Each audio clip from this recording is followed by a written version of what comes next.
Hello, everybody, and a very warm welcome to Energy Connects in association with Aditech. My name is Rebecca McLaughlin-Easton, and I will be your host for today.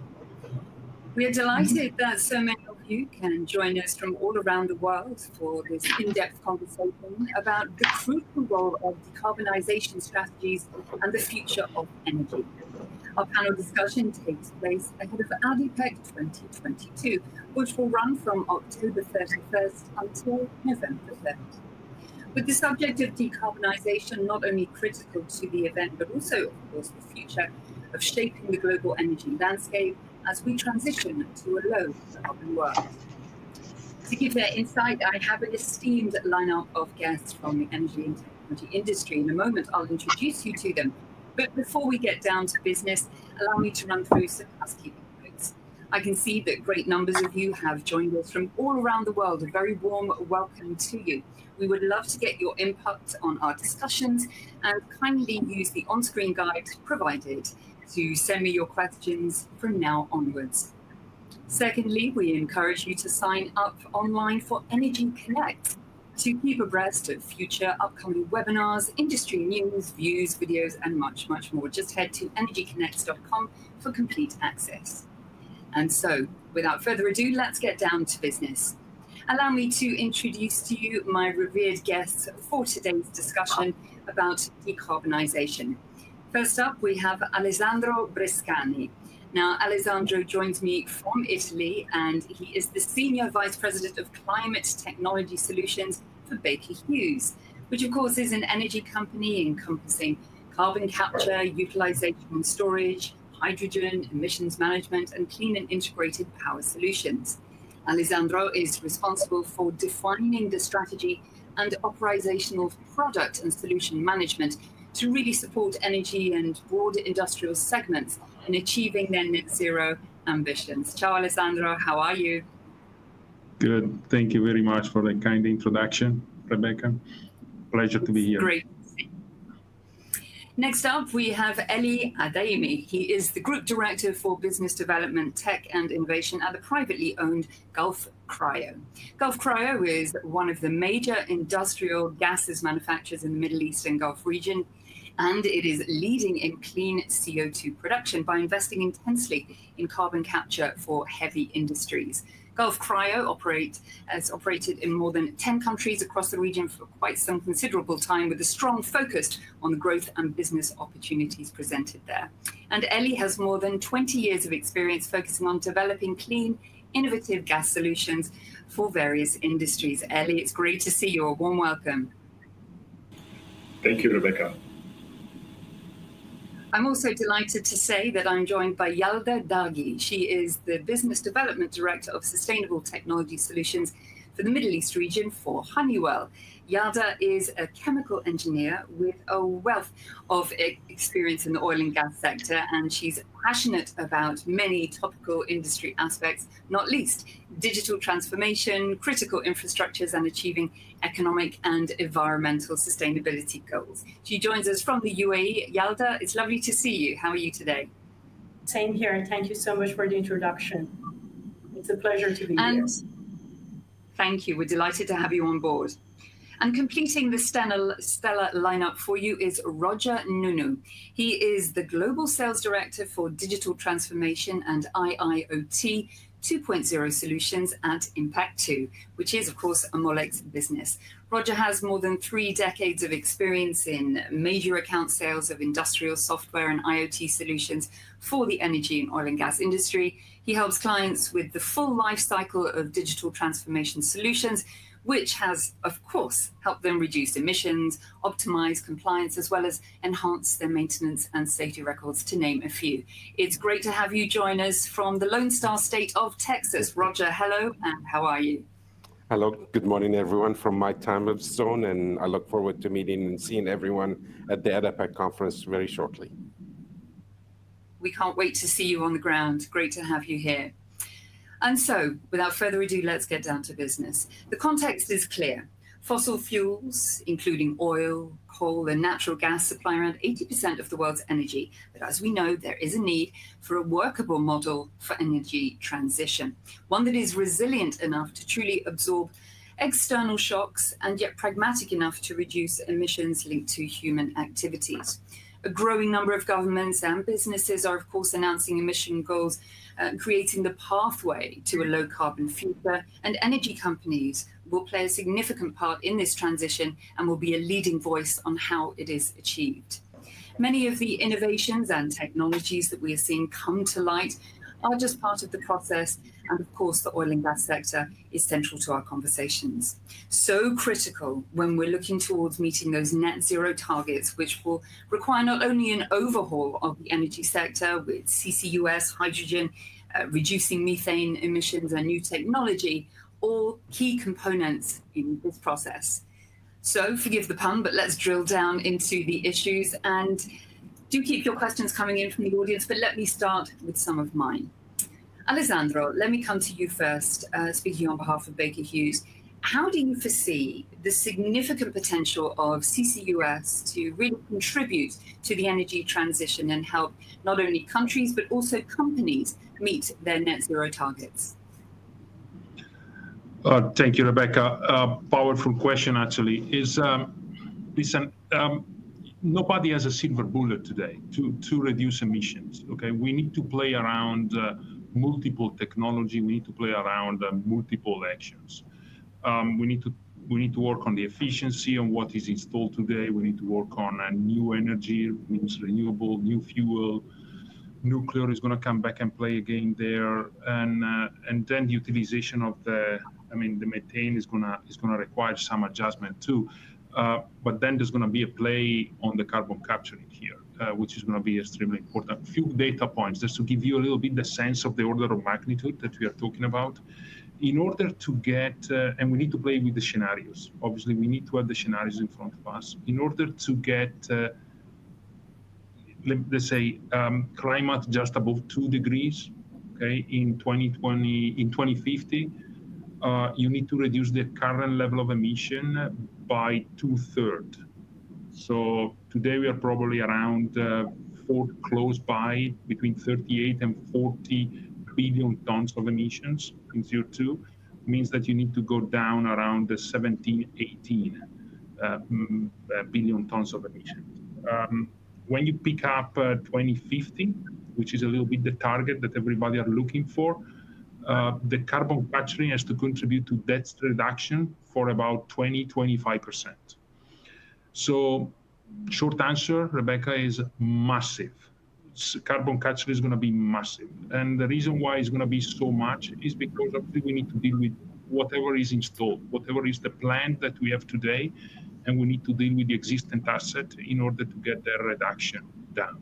Obviously, are going to come to contribute for the entire net zero plan, everything, all the rest of the technology, but definitely carbon capture is going to be probably one of the most important one in terms of application that we are going to need to implement. For sure, thank you. Ellie, let me come to you. Massive, that's the key word there from Alessandro. Let me ask you the same question. How do you foresee the significant potential of CCUS contributing to the overall energy transition? Yes, I totally agree with what Alessandro was saying. Carbon capture is essential, one of the main essential solutions in order to reduce CO2 emissions, especially the ones which are technically and expensive or difficult to abate for such. So that's why CCUS is the main contributor for a net zero target achievement. But just to structure my answer, I could put three major contributions for CCUS in net zero goals. The first one is to retrofit existing assets, because currently we are emitting CO2 with what we have today. Okay, we are improving our systems in order to be more sustainable and so on, but what can we do with our existing assets? So the first thing to be done, and which is being done, is to retrofit existing fossil fuel-based power and heavy industries like cement, metallurgy, waste to energy. Just to keep in mind that in 2030, even after almost 8 years from now, half of the CO2 captured will still come from retrofitted existing assets. This is the first point. The second point is we combine always CO2 with hydrogen, right, for the energy transition. And this is where the CCUS will be a great support for the transition. We are all talking about from blue hydrogen to green hydrogen.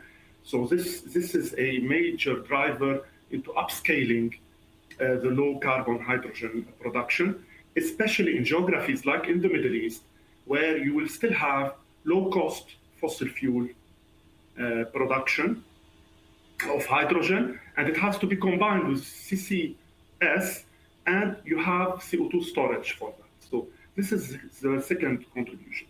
The third one, and it will be the last, at least for my intervention now, it is to contribute in developing the downstream utilization of the captured CO2.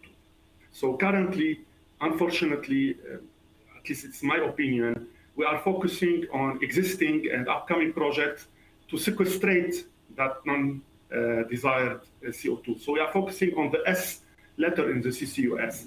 Whether I think we need to be really proactive approach by putting in use that currently non-desired CO2 by developing applications into that, and to create a value of the CO2 and giving it a new life for that CO2, which is currently only considered as a waste where we are struggling to control it. And Gulf Cryo, currently we are now and before, as mastering the CO2 value chain, we are promoting intensively utilization of that CO2 in various industries. Thank you so much, Ellie. So much to talk about here, Yalda. The same opening question to you. Do you agree with what you've heard from the other delegates so far? We need to be more proactive.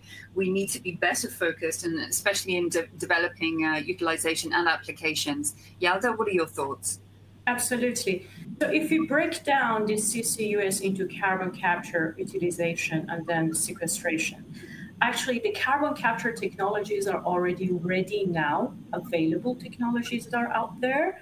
Like first larger scale project that injected CO2 into the ground came on a stream in early 70s in Texas. And many of the pre-combustion and post-combustion technologies that we see today, the backbone of it is the same technology that has been implemented in the oil and gas for over so many years. So what we are doing here, actually, we are customizing it. For example, the solvent system has been there forever.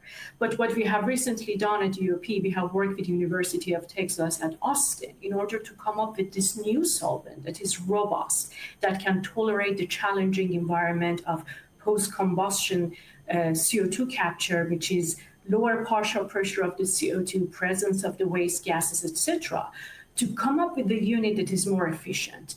Smaller equipment, less utility, and providing high purity CO2 at higher pressures at the fence.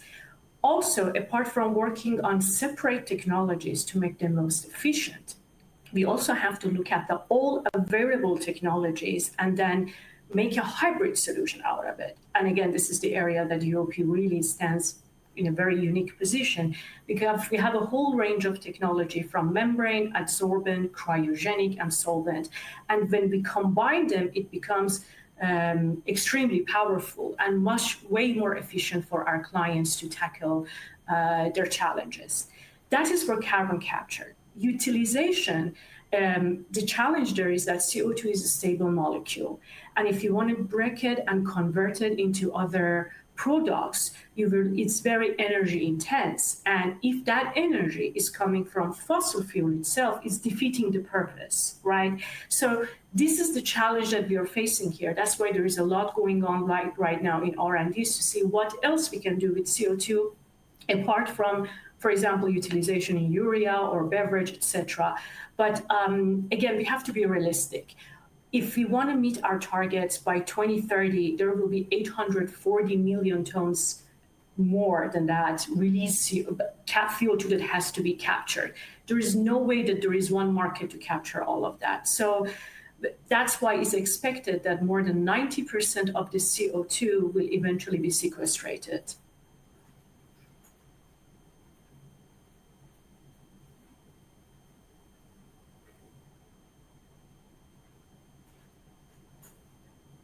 Rebecca, you're on mute. Rebecca, we cannot hear you in case.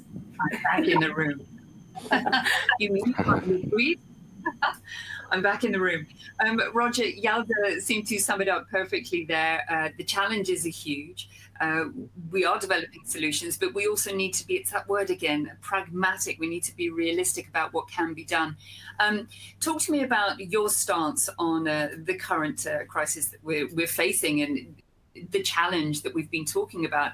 But also we've had a question, a more broad question, which has come from the audience. Thank you for sending them in, which you can follow up on afterwards. So let's start by talking about where exactly we stand on the timeline in the emergence for these viable, cost-effective CCUS technologies that really need to help the governments and the corporates alike. What's your take? And I totally agree with Yelda, actually, as far as there's so many technologies. The problem is those technologies need to turn CCSU into from a concept to a reality. And that's really, I look at it from three simple aspects in that. One is to quantify it, know what your problem is, and kind of try to improve on it. You cannot improve what you cannot measure, right? So, and then I look at it from a codify. Let's do some automations to do faster transformation so you can do less of the missteps. And finally implement it, but then implement it in the smaller chunks to make it very simple, very easy for the folks on the ground to what I call the boots on the ground, to actually the users of this and to be able to be updated, refresh, and become more efficient. So for the users will be easier to transform into that arena. So I look at it from a smaller areas rather than let's take on the whole world and try to reduce it. We have short time here. 2030 and 2050 is coming right around the corner. And what's next after that 2050, right? So when we hit that 2050, my question becomes, what's next? And we will send that question back to you in just a moment. What's next? We've had a question from the audience. Let me put it to you, seeing as I have you in the hot seat, Roger. What can or should the industry do to really come together and have a unified, unwavering vision about decarbonisation? And I suppose this is a question more about not only energy companies, but also technology ones, and perhaps governments too, working in silos. What can we do to really come together? So I would say from an energy perspective in the oil and gas industry specifically, we like to be kind of the last in the moving in the technology space versus the other vertical, medical, etc. So we're the laggards in that, but I think that's really because of safety and regulations, etc. So totally understandable. But I think the industry is also very reactive to the issues raised by regulatories, by NGO organization, etc. So I think we need to, and there's also the few companies who are actually leading the industry. I call it more or less, it's a analysis paralysis, what they're going for, doing the small pilots and a lot of small projects to get going and to start dabbling in this. We're not there yet, unfortunately. And the technology is there to, it needs to be more commitment from governments. It needs to be more commitments from, not just by throwing dates and say, let's target at those dates, but more proactive, more collaboration between the governments and the companies to come out to say, let's share this information together. Let's see what the lessons are learned and not become more silos. Thank you. Ellie, let me come back to you with another question. What has been the progress so far on really eliminating methane emissions from the upstream oil and gas industry? Is it amongst the best short-term opportunities for the industry to really contain those GHG emissions? Thank you for the question. Just to mention, global methane emission is not in the core business of Gulf Cryo, but I can give my input, my humble input into that. methane emissions have been reduced, in the last 2 years of COVID due to decreased oil and gas production due to COVID. And in 2021, it's starting again to increase. So, and to keep in mind that by net zero emission targets, it's a short-term ambition that between 2020 and 2030, 75% of methane emissions should be cut. But where do we stand today? So, unfortunately, major of large emitters, they are currently have been able to shield themselves, either by non-reporting their existing emissions or not monitoring their emissions. So in order to make it successful, but it's a short-term opportunity. It is by more transparency. It's a straightforward thing, but it's by more transparency, more stringent industrial standards, and implementation of monitoring systems. This is on the technical side. Now, on the commercial, and we know that all our businesses are driven commercially. So just a simple calculation about average current natural gas price, easily half, maybe more, I don't know, of those methane emissions could be avoided, considering the cost of abating those methane emissions compared to the market value of those additional gas that can be recovered or that can be captured. So yes, I would consider it a short-term opportunity, since it's a way of how to make things happen, and not more, not less. Thank you very much, Ellie. Short-term opportunities, is it amongst the best? More stringent industrial standards, to name but a few things we need to consider. Alessandro, agree or disagree? I tend to agree. Obviously, there's a lot of depends that we need to articulate here, but for sure, this is the short term. So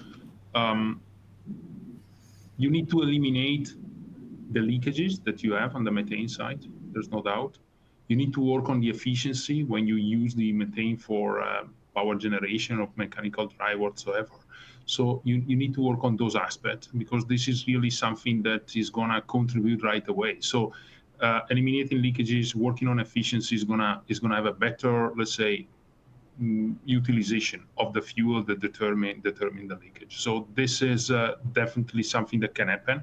Those are projects that for the customer in general are already in the money. You don't need to wait or having the support on any kind of support from the government, from the association, et cetera, et cetera. So those are really projects that can be deployed right away. One aspect we didn't touch base here, my colleague here has been very much touched base on multiple aspects that are extremely important. There's an aspect of awareness that goes together with the measurement of the emission. This is one of the progress has been done, really, and we need to continue to work on that, because awareness is going to drive really intention that goes versus the resolution of the issues, and we need to work as an overall industry or overall industries to come with obviously the solution and the implementation of the mitigation factor that are going to help to take out the methane emission. So multiple aspects that require to be touched, but definitely, yes, this is something that is going to be in the money now, is a short-term resolution of a significant problem. Thank you so much, Alessandro. Yalda, let me come to you. Short-term solution for a long-term problem. We also need greater awareness to really drive the goals and find solutions to these challenges. What's your stance? So true. Actually, methane emissions, not only they are an issue because they are more than 25% of the global warming that we are experiencing today is coming from methane emissions, but also it's a huge loss there is a huge loss associated with that. Actually, just in 2021, it was estimated that $19 billion was wasted through the emissions. So we certainly have to do something about it. And the source of that is either fugitive or process venting, right? What is happening nowadays, mainly in the plant, is that the operator is in charge of checking the equipment to make sure that there is no fugitives, emissions, etc. But this is subject to human error, and this is periodic. We need a solution that is continuous, that enables continuous supervision on what's going on. And the moment the leakage happens, so that the refinery or the plant owner can take an action to fix it and to repair it, or even go beyond that and do predictive actions that they have to take. Like they have access to all that data, we can pull in all of that data, and then the moment we see something is not working right and most likely is going to result in leakage in the future, they can take action proactively. So this continuous monitoring and detection to qualify the emissions, and also being able to classify them to see where they come from and to identify the cause of the emission, this is the key. And this is the area that us in high-level process solution are very active in it. And also we have the range of products such as Rebellion cameras that can detect methane up to the range of 1,700 meters. So we need all of this solution combined with a holistic approach in order to tackle this issue, certainly. Thank you. I have an audience question for you. Here we go. In the short term, how can large gas producers such as the UAE develop a green hydrogen economy when blue hydrogen is more suitable considering the existing energy infrastructure? Hot topic indeed. Yalda, what are your thoughts? So is pretty much the question is green hydrogen versus blue? Is that what we are asking here? Okay. Yeah. So we are very fantastic. We are actually very excited, obviously, about green hydrogen. And that's the area that in the region is the high priority. But we know that green hydrogen, as of now, does not have the scale and is not economically viable to address the need that we are facing today. That's why we believe blue hydrogen is certainly a key and must be implemented now, because it's a ready now technology at lower cost that can provide that hydrogen that we desperately need. And if you even look at the life cycle carbon intensity of blue hydrogen with 90 to 98% carbon capture, it approaches that of the green hydrogen with 100% solar or power wind. So in our view, both of them has to be developed in parallel, and certainly we are also working with the electrolyzer companies in order to bring the cost of the electrolyzer stack down by introducing catalyst-coated membranes, but also purifying that hydrogen that, regardless of where it's come from, if it's green or blue, so that it can be used in the downstream units for different applications. Hydrogen is a very exciting topic. I can go on that for 1 hour, which I won't. Absolutely. We need another webinar just for hydrogen. Well, let's stick with it because it was on our hot topics to debate, and there's plenty of interest from the audience about it. Roger, let me come to you next. What are the ways in which hydrogen, as we've been discussing, can really truly become the successful solution for a decarbonized, greener future? So, one interesting part is I was reading a study that just was about maybe a 2 years old study, but it talks about the, GH study. It says 70% is from the energy coming from it, and then 19% is coming from architecture. And we don't hear that story much, actually, and what's going on that. It's mainly coming on the energy side.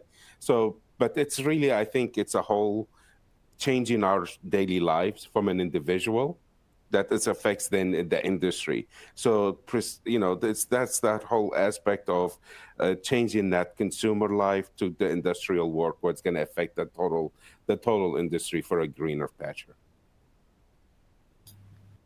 Thank you so much. Alessandro. Yes, I'm here. Hi. How would you outline the ways in which hydrogen can really become the most successful solution for us in the decarbonisation process? It's going to become successful, more successful, I mean, together with the rest. Okay, we've been talking here. We need to work across the board with all the potential solution, carbon capture in hydrogen, new kind of way to produce power, et cetera, et cetera. So we need to work around the entire spectrum here. Definitely, there's a big boost today. Recently, United States have been issuing all the policy around let's say the facilitation for hydrogen investment that are quite good actually. There's country like in Middle East that are extremely active in because they want to become really a production pole for hydrogen. So, and there's a really entire continent that are going to be importer of hydrogen. I'm talking about Europe in particular. So together has to go, again, we need to have the policy in place. So you need to have the facilitation in order to start with the utilization of hydrogen that today is still a little bit expensive, if you will. Required to go down with the price per kilogram in order to be really competitive with the alternative fuel. Obviously, we need to consider methane doing this kind of exercise in the normal kind of condition, not really where they are today. And then you need to work on standards. Industrial standards. I mean, you need to have all the supply chain connected in order to work on the same standards when you talk about technical specs, in order to have things that can match each other. I'm talking about refueling station, I'm talking about engines, I'm talking about pipelines. You need to qualify the pipelines for hydrogen too. So there's a multiple things that has to come to play, but those are the important one. I think we are getting in a moment where things are starting to move. What is still missing in the market in general is some significant offtake of hydrogen. So when you start to see offtake coming through, means that the chain is going to align. It's not going to be probably perfect at the beginning, but when you connect the production with utilization, that then is gonna drive all the rest. And so next step that we need to see is really an offtake of hydrogen, and then I do believe it's gonna start to be useful, number one, and number two, then it's gonna become successful. Thank you very much. Ellie, I'll come to you in just a moment, but Yalda, I want to kick the ball back to you. In terms of what is still missing and what needs to be done within the hydrogen market, that's my first part of the question to you, picking up on what Alessandra was saying. But also talk to me about what is missing on the policy side, and the uniform standardization is so important to this conversation when we talk about hydrogen and where we go from here. Sure. Actually, in order to make this work, the whole ecosystem has to be there. That includes the supply, the demand, and the infrastructure in place. And we have to think about, okay, we're producing this hydrogen, green hydrogen here, where we have access, we are blessed with sun, we have the green power. And then how we can, and we are producing green hydrogen out of that. And now this green hydrogen, we want to be able to transport it, to move it around and bring it to the area that are not blessed, for example, with that sun or with that wind. So the whole infrastructure has to be in place in order for this to work beautifully. So not only discussions are critical with respect to how we can supply the hydrogen and where is the demand, and again, on the demand, hydrogen at point of use does not create any CO2, so it's extremely interesting in any sustainability activity, related activity for decarbonization of the plants. So that can replace the natural gas, right? But definitely as a sustainable fuel. But also then, how are we going to transport this around? There are different ways. We can use pipeline, we can use trucks, or we can put it on the ship as a form of a liquid hydrogen, or convert it to ammonia, methanol, or using liquid organic hydrogen carrier to do that. There are advantages and disadvantages related to each of these technologies. Of course, when we have to make a decision on how to move this hydrogen around, three items are, I think, critical to take into account. One of them is the cost of the packing and unpacking the hydrogen. One of them is the cost of the vessel or of that pipeline. And the other is the purity of the hydrogen that you need in the final destination. Obviously, if you liquefy the hydrogen, then little processing is required to make it back to the gaseous form. But then all that journey, you should have maintained that hydrogen at minus 250 degrees C. So that's very expensive and that's complicated for the vessel. So there is a trade-off. Recently, there was an article research done by Rethink Energy that predicted that in the future, pipeline and liquid organic hydrogen carriers will dominate the hydrogen trade in the world. And again, when it comes to liquid organic hydrogen carriers, we are very active as UOP in that space, and we're more than happy to provide more information to those who are interested on that front.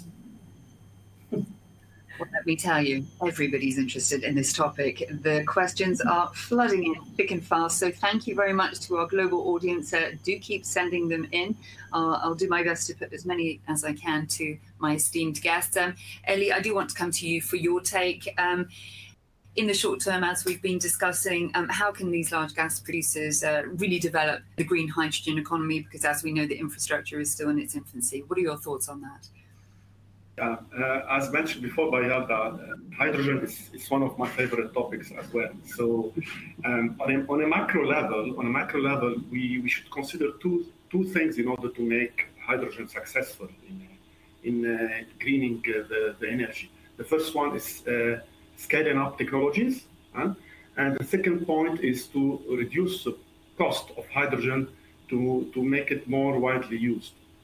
Now, what are the major key factors in order to make that happen? The first one, as mentioned by Alessandro, is to put hydrogen at the core of mid-long-term strategies on a national or regional level. This is one point, but also is to involve main industrial gas companies in the region, like our company as Gulf Cryo, because we are historically mastering the gases among CO2, hydrogen, and such. And we know quite well how to control the value chain of hydrogen, and it is combined with the CO2 management for such. This is the first point. The second point is to, now it's on a strategy, but we cannot stay on a strategy side. We have to stimulate commercial demand for that hydrogen.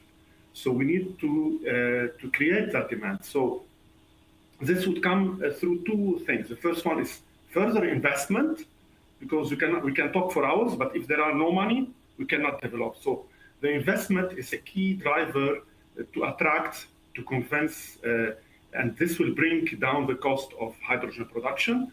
This is one part, and second part is to create demand for that hydrogen, to adopt hydrogen in markets which up to now the hydrogen have been absolutely absent, which is mobility. This is where we are starting to talk about domestic use and industries. The third one is, let's say, if we're talking about our region in the Middle East, we need to have local initiatives for R&D and even drive some pilot project in the region. This is very important in order to prove efficiency and performance in the economic and geographic reality of our region. Because if we are taking a technology which has been developed in North America or Europe, it might not be that efficient in our region. This is where, during my exchanges with technology provider and so on, we start to talk about tropicalization of the technology, because we are in hot climate, in aggressive saline atmosphere, so this is important. And also the stimulation of R&D should come from government actions to put public funds, to attract private capital for innovation in order to create that viable ecosystem to lead pilot projects in the region. The last two points is to create hydrogen hubs, like they are doing currently in Saudi Arabia. They are trying to where some like Yambu, like Jeddah region or South region, that are trying to create a CCUS hub. We should also think about having hydrogen hubs. It's not immediate term, but this should come.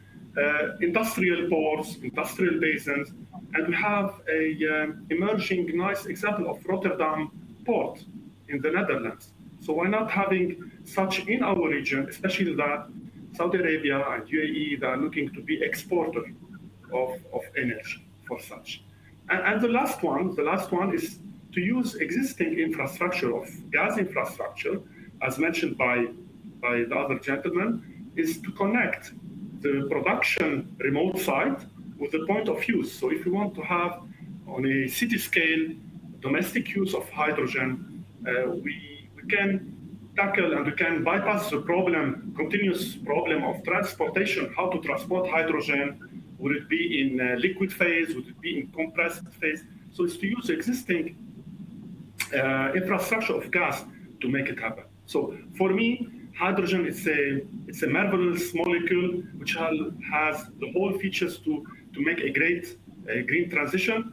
It's light, it's storable, it's the energy dense, and the most important part is that it is a versatile. You can use it in many applications to decarbonize the society. And I could even call it the hydrogen as the Swiss knife of decarbonization. So you can use it in many, many ways to decarbonize our society. I love it. I think these might be hydrogen's new hashtags on Instagram. A marvelous molecule that it is. We have a question that's come in from our audience. Ellie, let me stay with you for a second. The amount of gas flaring, especially in Africa, is huge. What are your thoughts to it as regards to the high foreign investments in gas gathering projects in Africa? Oh, so sorry for that. Regarding if it is methane, about methane? The question is the amount of gas flaring, especially in Africa, is huge. What are your thoughts, not least when it comes to the high FDI flows in terms of gas gathering projects in Africa? Yeah, regarding gas flaring, so I'm not a specialist for Africa for that question. I may keep it maybe for other colleagues who could have a better answer for that, Rebecca. Sorry for that. Who would jump in terms of giving an opinion on the gas flaring and what this means for the high amount of foreign investment really being contributed over there? Yalda, Alessandro? Yeah, I can jump in here. Definitely is a problem. Again, methane emission is a problem anywhere. Even when you manage quite well the flaring, I mean, everything that you flare is a problem. And was really Yalda before. I mean, it's a problem for multiple reasons. Number one, because it's one of the biggest contributors to the creation of the CO2 in the atmosphere, number one. Number two, is also a financial loss, quite significant for the producer of methane. Managing the flare, today there's technology that is going to optimize the flaring. You're not going to get completely out of the flaring, but you can manage the flaring the proper way, minimizing what you're gonna flare. The flare is needed because you need to burn the gas that eventually you need to evacuate in order to have just CO2 and no methane, in order to reduce the impact that you're going to have in the atmosphere. So there's a technical aspect that has to be contemplated there. Africa is not different than any other countries, actually. I mean, obviously there's some concentration where you have a massive production of gas, of methane in particular, as it is somewhere else in the world. Okay, but the technology is available. The technology is available. OGCI, which is the association we are part and where all the major oil company has been and been part, and now national companies start to be part of. They sign in order to reduce to zero the emission of methane within 2030. So we are very active there. We can deploy technology. You go back on my observation before, making people aware that there's emission and there's emission of methane is extremely important, because when you start to realize it, this is one of the solutions that for the customer, our customer, can be in the money right away. Going back again on what Yalda was mentioning. So awareness is important. campaign of communication is extremely important. And then you need to come with a practical solution that can help the resolution of the problem. You need to go down side by side. So production point by production point. Require times, require campaign, but of a commercial campaign and then technical campaign to go through. But we got everything today to approach and attack the problem. So zero methane emission by 2030 is really possible. It's possible for the globe, not just for Middle East, not just for Africa, not just for North America. It's possible across the board. Satellite today can catch any kind of emission based on methane. You can have pictures in multiple days. And so you can build back the entire story of the emission on the specific plant. So there's instrument around to catch the emission, and there's technology around really to be implemented right away to reduce the problem. Thank you so much. Roger, let me bring you in on this. We do need to move the conversation on, although we could spend the full hour talking about hydrogen. We want to get your opinion. The audience would like to know what your take is about the potential, albeit unintended, environmental risks of technologies like CCS, CCUS, soil erosion, groundwater pollution, methane leakages, and the like. What would you give us as your outlook for where we go from here? So, Impact2 is a technology company, right? And that's one of the things that we talk about a lot is companies right now are looking at, and especially the technology companies are looking what they call the industrial things 1.0 is a solution over focus on technology and under delivering on the transformation for the boots on the ground. And those are the operators, right? And that's what Yelda was mentioning earlier. So then that's what causes a lot of issues where you start doing proof of concepts that we're asking for, but then what happens is because the boots on the ground are not in part of the technology part of it, the projects are not moving forward with it. So in a way, that's what Impact2 started talking about, the IoT 2.0. Let's focus on those boots on the ground and have a sensor software technology like we do, where it measures that's methane, right? And let's look at where the methane leaks are happening, and then give you some kind of a triangulation to say, by this area where you're gonna find the leak, go find it. So be more proactive, be more predictive on the solution. And then that gives you, on top of all of this, what's the health of that sensor? What is the data-driven insight to be for the operator to trust and have quick adoption of that solution? So that's one aspect of it. The other aspect is, what is that shift of the manual sound where you have to go in and kind of focus on where the leaks are and what's happening in those. That's what's going on in the industry. Having a sensor software solution that tells you when the leak is happening, and that same platform that actually gives you not only where the leak's happening, is the leak is happening in your facility or the neighboring facility? Or is it actually from a safety from those boots on the ground? Can I look on a mobile device and say, I'm walking into a dangerous area because there is a leak? Or no, there is not a leak happening in here, so I can walk with my standard PPE, with standard uniform to go in and do my right job. So there's a lot of different things, and usually that's what brings in the technology, the operators, the folks on the ground to come up with a great solution. Thank you so much. I want to come on to investment before we come to the offerings that ADIPEC will have on the ground relating to our topic this October. But Yelda, let me come back to you.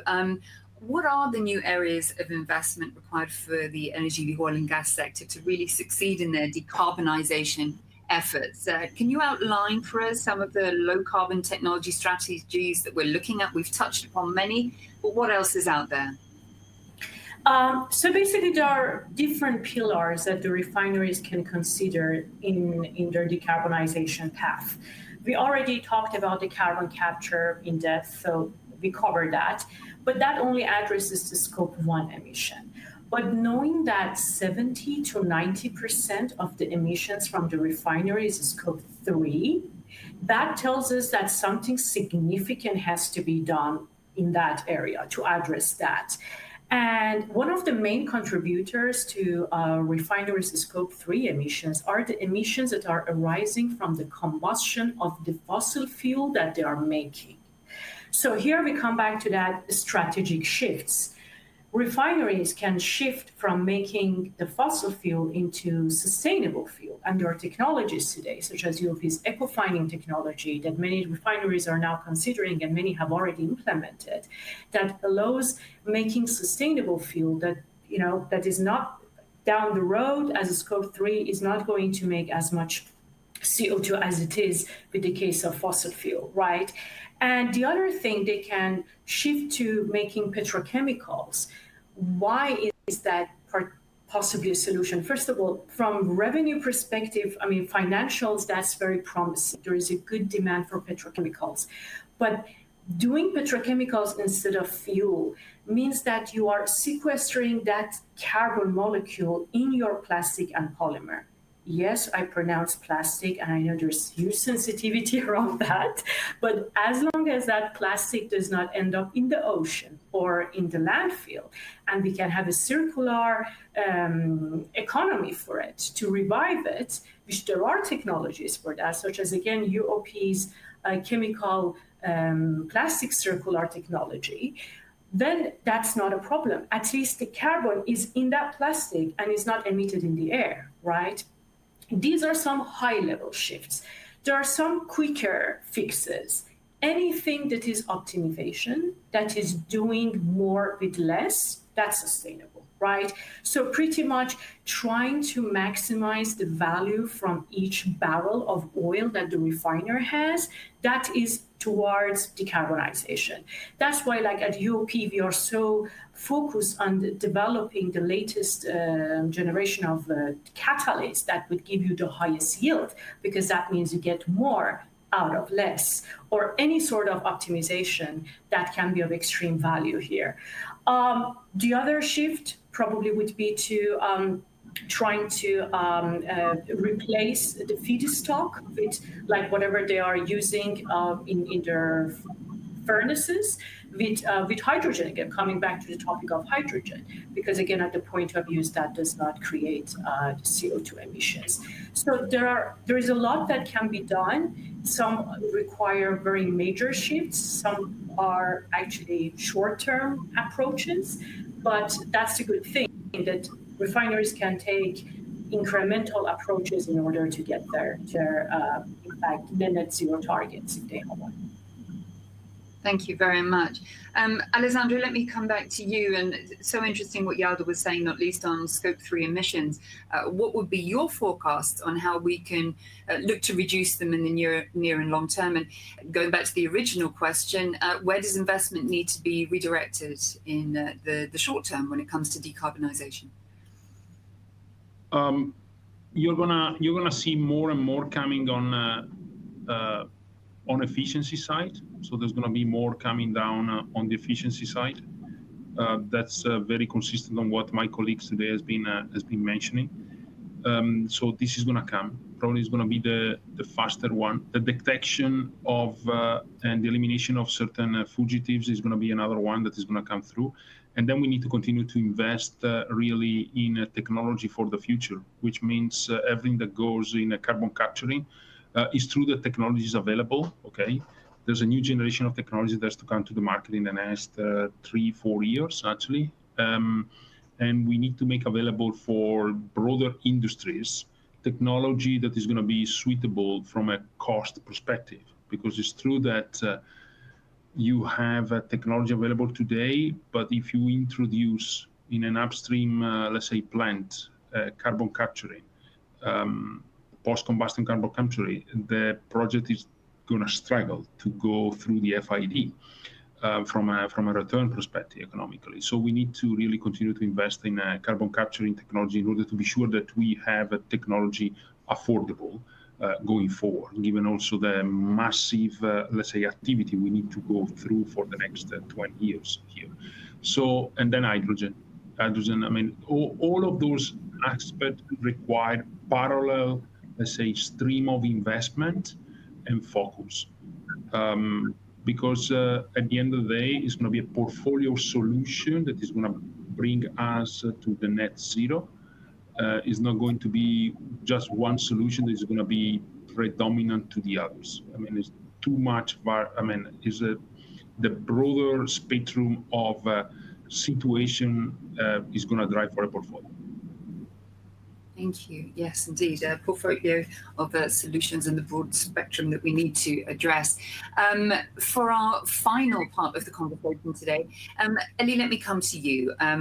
We're looking ahead to ADIPEC 2022. We're delighted that it's back again this October, and we can't wait to see everybody on the ground there. How critical would you say the role of platforms like the Decarbonisation Zone at ADIPEC will be or are in terms of shaping the role of the energy sector and really accelerating that transition to the low carbon future? Thanks for the question, Rebecca. So, as Gulf Cryo, we've been attending several editions of previous ADIPEC events as visitors.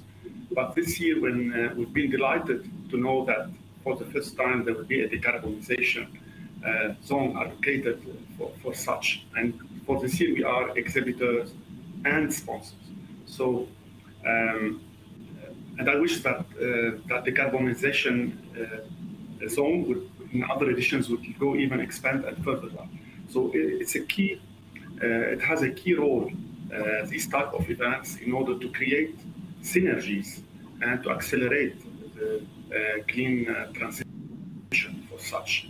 And even if we're talking about like the Decarbonization Conference or other, I really think that we have even to push further by having interactive roundtables, having face-to-face exchanges among all industries, not only oil and gas, because decarbonization touch base all industries like metallurgy, cement, glass, metallurgy. Unfortunately, currently, each industry it's looking for its own solution in its own corner, and the carbon management is being handled in silos. So if we take the tech providers for carbon capture from one side, if we take the ones who are handling the supply chain of captured CO2 from the other side, so there is currently no real visibility about what to do with that captured CO2.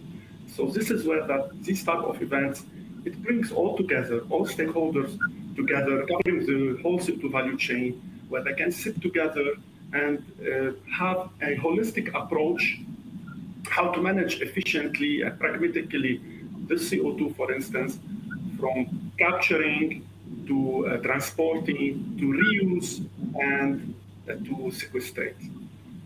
So this is crucial, such events, to bring all people together and de-silo the approach of the whole CO2 value chain or even the hydrogen. Thank you, Ellie. Yalda, let me come straight to you. We need to de-silo. We need to get together and have cross-industry debates. It seems to be the way forward, and ADIPEC 2022 seems to be the place. Absolutely. I would like to echo what Ellie said. I totally agree with that. ADIPEC is a platform that is bringing all the key players across this ecosystem together. It's enabling these dialogues to happen for everyone to know what's the latest and greatest technology out there. And this is so critical because just let me give you one example. Imagine you are the OEM. They want to know whether they should convert their equipment to run on sustainable fuel or not. They would only convert it if they are sure that there will be the guarantee of supply of such fuel. But suppliers need certainty of the demand, and they need to have access to the right technology at right cost. And the demand itself can be driven by the right policies and regulations. So you see that all of these pieces of this ecosystem, they are looking at each other. There is a need for transparency and dialogue so that everybody then decides and take action. And this is exactly what the events like ADIPEC is doing. We believe so much in it that actually we are sponsoring it. So I fully agree with what was said already by Ellie. Absolutely. Fantastic. Roger, I take it that I will find you in the decarbonisation zone. I look forward to meeting you there and then. What will you be discussing with people? Which industry peers, cross-industry peers, will you be seeking out to move the conversation on? So really, I mean, one thing, whenever when we saw the decarbonization zone, actually, we decided that this is no-brainer. We have to be a sponsor and become in there. I mean, just having this great panel that we've had and the topics we've talked about, and I'm seeing all the questions are coming through from the audience. I think it's going to be a very busy few days at the conference where we're all going to share, what's going on, how things are going, and what's the best practices. I think that's where it's going to take us to the next step. I love webinars and Teams and Zoom and all that, but when people shake hands and see each other, I think that's where it's going to take us to the next step, to whatever that we need to achieve. Thank you so much. Last quick word to you, Alessandro. I'm sure you're in agreement with us all that face-to-face business is always preferable. Thank goodness we're emerging from the post-COVID world. What will you be looking to achieve when you go to the decarbonisation zone at ADIPEC this year? The same of my colleagues. Actually, it's going to be a pleasure to be there. I'm gonna be there with obviously with the rest of my company and my colleagues. We're going to be very present. We are sponsoring the event. I do believe it's a fantastic place to be, to talk with the customers, to talk with the peers in the industry. The spirit is being organized, is really facilitating the cooperation. Obviously, when we go in those events, we need to hear the voice of our customers, what they want to do, what they can do. There's a massive need in the industry and in different industries to cooperate if we want to be very simple, for two main reasons. Number one, technically, not necessarily the entire supply chain is covered. There's gaps. You need to create coalition in order to have the right flange between the different scope of supply, if you will. And this is a cultural shift that is happening actually in a different part of the world around how to approach a problem that is a global problem, which is really the emission one and the climate change. So would be great. It's gonna be a great event, I'm sure. It's gonna be super well organized as usual, and being there is gonna be a privilege, and it's gonna be also a privilege to be able to make some progress on our agenda. Thank you so much, Alessandro, and that is the perfect note on which to end our conversation today. Sadly, ladies and gentlemen, the clock has beaten us. The sands of time have run away. We must leave our discussion there. So allow me, on behalf of myself and ADIPEC and everybody watching, to thank my fantastic guests, Alessandro, Eli, Yalda, and Roger. Thank you so much. Thank you. Thank you. Thank you. Well, let me tell you more just before I say goodbye about the decarbonisation zone to all of you watching and listening online. It will be at ADIPEC, which takes place from the 31st of October until November 3rd. It will be positioned within Hall 12. It is a zone which has a fantastic range of facilities. It will be hosting and exhibiting companies, showcasing their technologies, solutions, products and services, those that haven't traditionally participated in ADIPEC before. So do take a look, and the Innovation Hub is one not to be missed. There is also, as my esteemed colleagues were saying, a packed conference agenda. You will gain so much from this. We do hope to see you there in person because there will be a presentation of many panel discussions, debates, and TED Talks. And there are 4 main themes, from methane to CCUS to that golden molecule, hydrogen, and of course, new energies. For all the details, don't take my word for it, go to adipec.com and you will be well informed. Once again, as I did at the top, I just encourage you all to sign up to Energy Connect so that you can mark your diary for all upcoming webinars, industry news, views, and videos brought to you in association with ADIPEC. You can find that at energyconnects.com to learn more. And I should also tell you that you'll all be receiving an email from the Energy Connects team. They will send you the link to today's webinar, plus the presentation. And so until we meet on the ground in the UAE capital, let me just say take care and thank you again for watching. Goodbye.